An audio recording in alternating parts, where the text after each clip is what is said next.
ایتھینیا کے مجسمے کے درمیان نچلی طرف ایک شہر واقع تھا۔ ایک مجسمہ ساز دوسری اونچائی پر رہتا تھا، جہاں سے ایتھینیا کا مجسمہ واضح نظر آتا تھا۔ اس بلندی پر کھڑے ہو کر مجسمہ ساز کا بیٹا اپنے آپ سے سوال کرتا تھا کہ ایک شہر کی حفاظت مجسمہ کیسے کر سکتا ہے؟ بہت سے سوالات اس کے ذہن میں گھوم رہے تھے جن کا کوئی جواب نہیں تھا۔ یہ سوالات اسے زہر کے پیالے تک لے گئے۔ یہ سچ کا عظیم شہید سقراط تھا۔ ایک بار اس نے اپنے والد سے پوچھا کہ اس نے شکل تراشنے کے لیے ہتھوڑے کو برداشت کرنے کے لیے موزون آلات کا انتخاب کیسے کیا، اور کتنا اور کہاں ہتھوڑا ایک خاص شکل پیدا کر سکتا ہے۔ والد نے اپنے کام میں مصروف ہونے کی وجہ سے اس سوال کو نظر انداز کر دیا کہ جب تم بڑے ہو جاؤ گے میں تمہیں سب بتا دوں گا۔ لیکن سقراط اس وقت انتظار نہیں کرتا تھا جب تک کہ وہ بڑا نہیں ہو جاتا۔ اس کو اس کا فوری جواب چاہیے تھا۔ باپ نے جواب دیا کہ اس کے لیے تمہیں پتھر کے اندر شہر کا تصور کرنا ہوگا۔ آپ محسوس کرتے ہیں کہ شیر کو پتھر میں بند کر دیا گیا ہے اور آپ اسے آزاد کرنے کے لیے پرعزم ہیں۔ اب پتھر کے اندر شیر نظر آئے گا اتنا ہی اچھا۔ صحیح قسم کے اوزار اور مطلوبہ ہتھوڑا استعمال کرنے میں آپ کی سمجھ اتنی ہی مضبوط ہوگی جو شیر کو آزاد کر دے گا۔ اس جواب نے سقراط کو بہت متاثر کیا۔ سقراط کی والدہ ایک دائی تھی، جبکہ اس کے والد مجسمہ ساز تھے۔ ایک دن اس نے اپنی ماں سے اس کے کام کی نوعیت پوچھی۔ ماں نے جواب دیا کہ میں صرف ماں کی بچے کو جنم دینے میں مدد کرتی ہوں اور کچھ نہیں۔ سقراط نے تھوڑا سا احساس اٹھایا، لیکن وہ سوچتا رہا اور اپنی ماں کے ساتھ سو گیا۔ اپنے والدین کے جوابات سے سقراط کو یہ نقطہ ملا کہ اصل چیزیں پوشیدہ اور پوشیدہ تھی۔ ان کا پوچھنا ہم پر منحصر ہے، ورنہ وہ ہماری جہالت کے پردے میں پڑے رہیں گے۔ دوسروں کی طرح سقراط کی ماں بھی سقراط کو رات کو دیوی دیوتاؤں کی کہانیاں سناتی تھی۔ سقراط کو سوال کرنے کی عادت تھی، اس لیے اس نے ان کہانیوں پر بھی نقطہ اٹھایا۔ دیوتاؤں اور دیویوں کے بارے میں پوچھنے پر ماں نے ان کے قابل احترام مقام کا ذکر کرتے ہوئے اسے خاموش کر دیا۔ لیکن سقراط سوال پوچھنے کا مجسم تھا۔ وہ یہ سمجھنے سے قاصر تھا کہ اگر دیوتاؤں اور دیویوں کے اتنے مقامات بلند ہیں تو پھر وہ عام لوگوں کی طرح نفرت، حسد، غصہ اور لڑائی کیوں کرتے ہیں؟ وہ کیوں لوگوں کو سزا دیتے ہیں اور ان کو برباد کرتے ہیں؟ اس نے غور کیا، لیکن وہ جواب حاصل کرنے میں ناکام رہا۔ وہ جواب جاننا چاہتا تھا، لیکن سوال کرنے کا مطلب خود کو پریشان کن حالت میں اتارنا تھا۔ بچوں اور بڑوں نے سقراط کی طرف دھیان تک نہیں دیا۔ اس کے سوالات تو ایک طرف تھے، کیونکہ دوسرے یونانیوں کے برعکس اس کا پرکشش چہرہ بھی نہیں تھا۔ کہا جاتا ہے کہ اس کی شکل قابل قرائت تھی۔ ایسا میں نے کسی کتاب میں پڑھا تھا۔ اس چیز نے اسے بہت تنگ کیا اور سوچا کہ کچھ خوبصورت اور کچھ بدصورت چہرے کیوں ہوتے ہیں۔ ان سوالات کو ذہن میں رکھ کر وہ ایک برتن تراش کے پاس گیا۔ اس نے اس سے پوچھا کہ اس کے دیگ اتنے خوبصورت کیوں ہوتے ہیں؟ اور بھی بہت سے کمار تھے، لیکن خاص طور پر آپ کے برتن اتنے مخصوص کیوں تھے؟ اس نے جواب دیا کہ میں زیادہ نہیں جانتا، لیکن یہ کہہ سکتا ہوں کہ ایک خوبصورت برتن اچھا اور عیب سے پاک ہوتا ہے۔ اب سقراط کو کچھ سمجھ آنے لگی تھی کہ جس طرح پتھروں سے خوبصورت مجسمے نکلے اور زمین سے گملے، اسی طرح اس کے سوالوں کے جوابات سے بھی اندھیروں کی تہ نکلتی۔ بڑے ہو کر سقراط کو بھی خاندانی پیشہ اختیار کرنا پڑا، لیکن اس کے والد کو جلد ہی معلوم ہوا کہ ان کا بیٹا اچھا مجسمہ ساز نہیں بن سکتا، اور یہ سقراط کے کام کو شرمانے کی وجہ سے نہیں بلکہ کوئی اور وجہ تھی۔ وجہ یہ تھی کہ سقراط پتھروں سے زیادہ لوگوں کے بارے میں جاننے کی طرف مائل تھا۔ اسے چیزیں بیچنے سے زیادہ گاہکوں میں دلچسپی تھی، اس لیے وہ ان سے لمبی لمبی بحثیں کیا کرتا۔ یہ وہ دور تھا جب ایتھنز دنیا کے مقبول ترین شہر تھا۔ یہ واحد شہر تھا جہاں جمہوریت کی پیروی کی گئی۔ یہ جمہوریت ایسی نہیں تھی جیسی آج نافذ ہے، لیکن البتہ اس کی ابتدائی شکل میں اس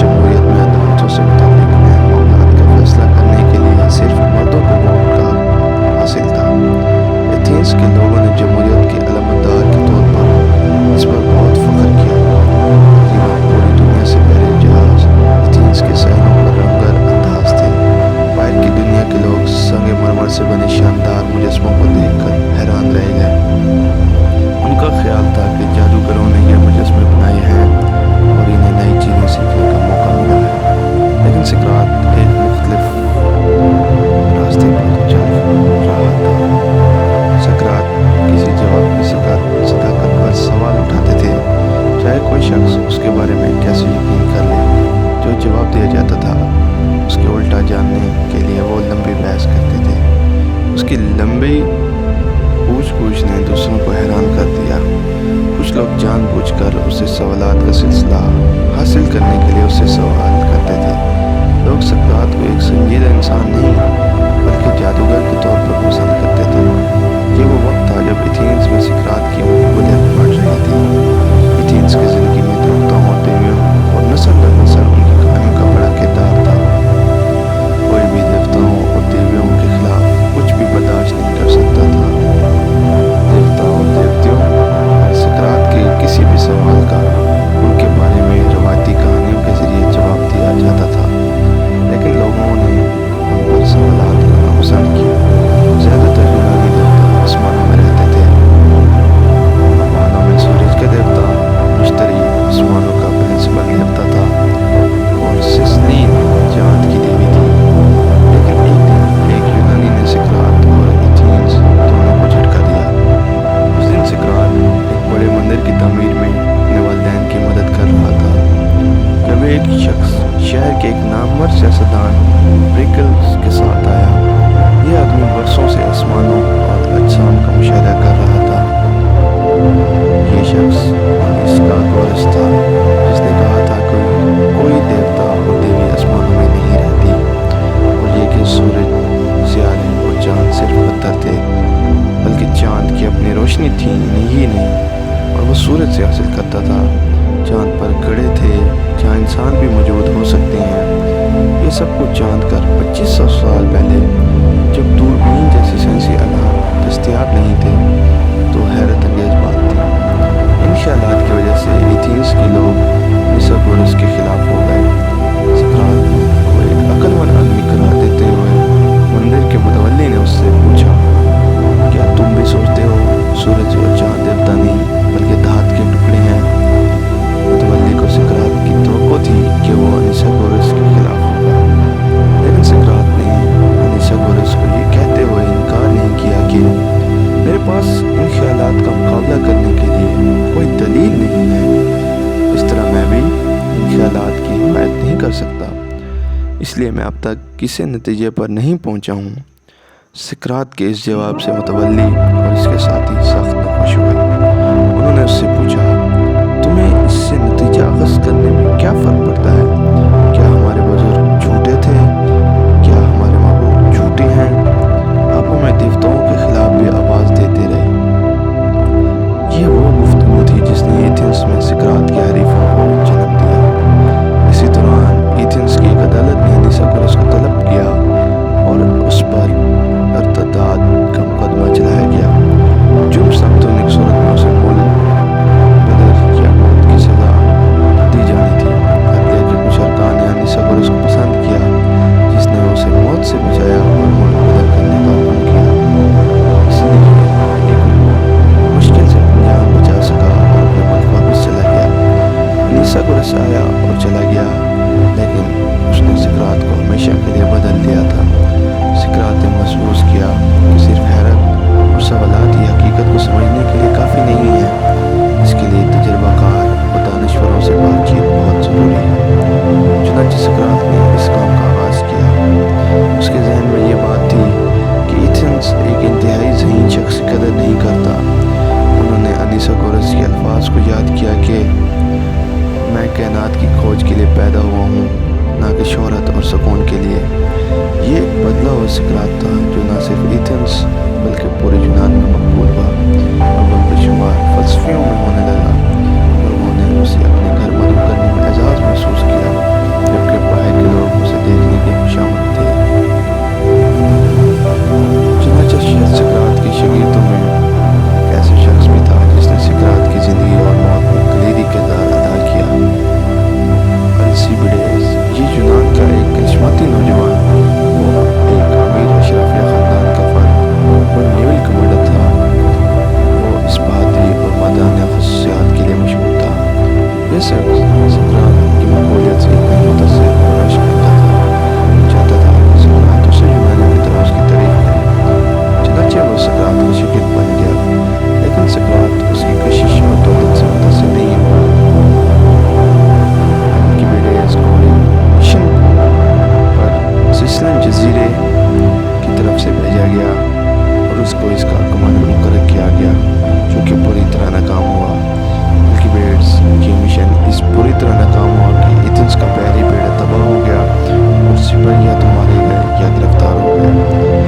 مہم کے بعد وہ واپس نہیں آیا اور ایتھنز کے حریف اسپارٹنز میں شامل ہو گیا۔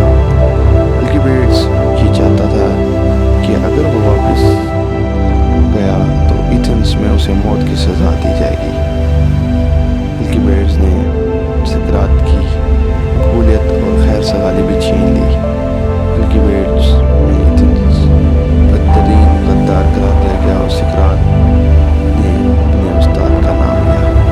ایتھنز میں ایک مرکزی تھیٹر تھا جہاں ڈرامے پیش کیے جاتے تھے اور ان ڈراموں میں بھی اب سقراط کا مذاق اڑایا جانے لگا۔ اس صورتحال میں ایتھنز کے ساتھ ایک اور واقعہ پیش آیا جس نے ایتھنز کی شان و شوکت کو خاک میں ملا دیا۔ یہ وہ شکست تھی جو ایتھنز کو 27 سالہ طویل پلیویشینز جنگ اسپارٹن کے ہاتھ ہوئی تھی۔ ایتھنز نے اس جنگ میں ہتھیار ڈال دیے۔ اسپارٹن جو جیت گئے تھے ان میں الیسیسیر بھی تھا جو پہلے ہی سقراط کا شاگرد تھا اور اب دوسری جانب سے لڑ رہا تھا۔ یہ ایک فوجی ناکامی تھی جس کی وجہ سے بہت بڑا نقصان ہوا۔ بہت سے لوگ پہلے سقراط سے ناراض تھے۔ ایتھنز میں بہت سارے لوگوں نے یہ بات کہنا شروع کر دی کہ سقراط کے عقائد اور افکار کو دیوتاؤں کے غضب کی وجہ سے اس جنگ میں انہیں شکست سے فخار ہوئی۔ ایتھنز میں اقتدار رکھنے والا ایک طبقہ بھی سقراط کے سیاسی نظریات سے چڑچڑا محسوس کرتا تھا کیونکہ اس نے ایتھنز میں جمہوریت پر بھی سوالات اٹھائے تھے۔ ایک دن 399 بفور کرسچین کریٹو سقراط کے پاس آیا اور کہا کہ تیار ہو جاؤ اور انہوں نے ایک کیس کے ٹرائل فیصلہ کرنا ہے۔ چنانچہ اس پر سقراط نے اپنے خلاف آئندہ کی لائحہ عمل کے لیے خود کو تیار کرنا شروع کر دیا۔ مقدمے کے دن سقراط اپنے دوستوں کے ساتھ عدالت پہنچا۔ ارکان کی جوری ان کے سامنے تھی۔ سقراط کی زندگی اور موت کا معاملہ صرف ایک دن کے مقدمے میں طے ہونا تھا۔ فیصلے کے بعد اس کے پاس بھی دوبارہ مقدمہ چلانے کا کوئی حق نہیں تھا۔ مقدمہ اور فیصلہ ایک ہی دن میں تھا۔ مقدمہ 3 گھنٹے میں پیش کرنا تھا اور سقراط کو اپنے دفاع کے لیے برابر وقت ملنا تھا۔ پانی کی گھڑی آنی شروع ہوئی۔ درخواست گزار نے الزامات پیش کیے کہ ایتھنز کے دیوتاؤں کی خوشنودی حاصل کرنے اور شہر کا دفاع کرنے کے لیے نوجوانوں کی ضرورت تھی، لیکن سقراط نے ان دونوں چیزوں کو تباہ کر رہا ہے۔ سقراط کو اسپارٹن کے ہاتھوں ایتھنز کی شکست اور موجودہ رسوائی کا بھی قصوروار ٹھہرایا گیا۔ سقراط کو 180 منٹ تک اپنے خلافات نظام سننے کے بعد دفاع کا وقت پانی کی گھڑی دوبارہ الٹی کر دی گئی، لیکن سقراط نے ایک عجیب کام کیا۔ اس نے اپنے دفاع کرنے کی بجائے وہی کیا جس کا الزام اس پر لگایا گیا تھا۔ انہوں نے جوری کی بجائے عوام سے خطاب کیا اور دہرایا کہ وہ کیا خیالات پیش کر رہے ہیں۔ انہوں نے جوری معاشرت بے انتخاب نام کر دوہے معیار کا مذاق اڑایا۔ انہوں نے کہا کیا جوری میں کوئی یہ کہہ سکتا ہے کہ ان پر لگائے گئے الزامات سچ ہیں؟ وہ سب جھوٹ بول رہے ہیں۔ انہوں نے کہا کہ لوگ غلط ہوں گے پر وہ سمجھتے ہیں کہ میں صرف اپنی جان کی خاطر سچ بولنا چھوڑ دوں گا۔ مجھ سے زیادہ مجھے یہ جاننے کی فکر ہوگی کہ میں اپنے خیالات میں صحیح ہوں یا غلط۔ سقراط دفاع پیش کرنے کے بجائے ایتھنز کی سماجی اور سیاسی نظام پر طوالت میں رہا۔ ان کی تقدیر کے بعد ووٹنگ ہوئی۔ 500 میں سے 280 ارکان نے ان کو قصوروار ٹھہرایا، باقی لوگوں نے بری کی، جیسے کہ وہ ملزم ٹھہرے اور سزائے موت کے ذمہ دار۔ قانون کے مطابق سقراط کو اپنی موت کا طریقہ خود چننا تھا۔ جب ان سے پوچھا گیا کہ وہ کس طرح مرنا پسند کریں گے تو انہوں نے جواب دیا، میں سرکاری خرچ پر رات کا کھانا پسند کروں گا۔ اس کا مطلب صاف تھا، انہوں نے بے موت کا انتخاب کیا۔ ایتھنز کی سب سے مضبوط زہر اس کی موت کے لیے۔ اس کے دوستوں نے اسے قانونی مدد لینے کا مشورہ دیا اور انہوں نے سقراط کو جیری پر زور دیا کہ وہ اس کی سزائے موت کو جلاوطنی تک کم